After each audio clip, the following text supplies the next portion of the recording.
Faire sa vie.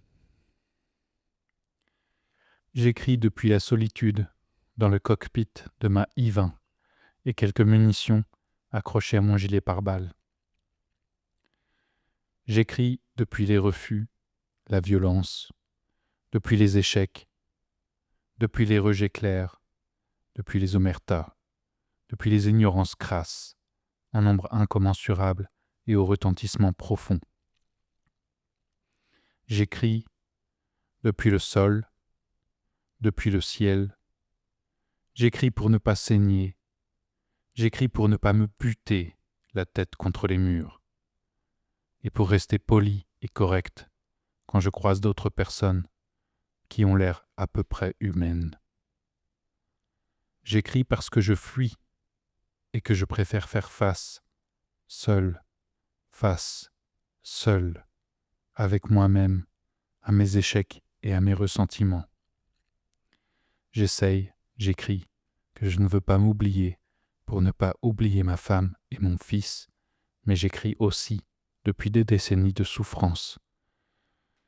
J'ai passé les 3/4 de ma vie à subir la bêtise et l'ignorance de ceux qui pensent qu'il faut décider pour les autres.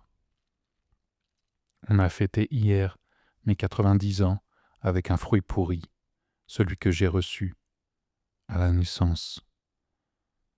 On dit que le corps observe ce que l'esprit produit. On dit que les yeux voient et que les oreilles sifflent. On dit que le vent souffle et que l'eau suit son cours. Mais on ne dit pas que le corps garde tout ce que l'esprit ne sait pas dire. On ne dit pas que le corps claque quand l'esprit préfère se taire. On ne dit pas ces choses-là, parce qu'elles impliquent de reconnaître ses torts, parce qu'elles impliquent de s'asseoir devant le miroir et de se juger honnêtement. Mais le corps sait et se souvient. Ton corps, à toi, a beaucoup vécu. Ton corps, à toi, il a bourré de trous et de striures, de ronces et de salpêtres. Ton corps est à la nuit, et sur la lune il y a des cornes, et dans mon lit des punaises, et mon corps se souvient. Il ne le dit pas fort, mais il le dit quand même. Quand ce qui t'entoure te détruit, ton corps te rappelle que tu surnages, depuis bien plus longtemps que tu ne l'admets. Car nous ne sommes pas des fantômes, nous sommes des corps qui traversent la nuit. Demain, tu auras d'autres cicatrices. Demain, le soleil se lèvera sur l'aube, et ton corps aura bu la noirceur, tout comme il boira le jour. Le jour et les amants heureux, le jour et les nuées vivaces, agiles et sensibles.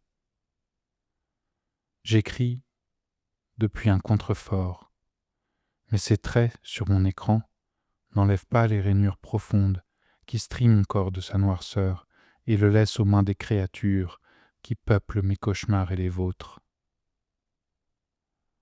Le corps sait et se souvient quand l'esprit, souvent, choisit de se taire. Mais tout est noté et consigné, là, dans les feuilles des arbres, et nous saurons, nous aussi, nous en souvenir.